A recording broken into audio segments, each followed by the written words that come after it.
Bayramın ilk günü mukaddes kitabımız Kur'an-ı Kerim'e yönelik İsveç'te yapılan alçak saldırı bunlardan biridir. Bu cürmü işleyenler kadar fikir özgürlüğü kılıfı altında buna izin verenler, bu alçaklığa göz yumanlar da emellerine ulaşamayacaktır. Türkiye olarak tahrik siyasetine de, tehdit siyasetine de kesinlikle boyun eğmeyeceğimizin bilinmesini istiyorum.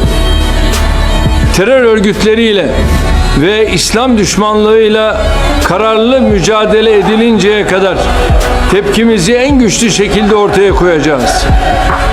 Müslümanların kutsallarına hakaret etmenin düşünce hürriyeti olmadığını, batılı kibir abidelerine eninde sonunda öğreteceğiz.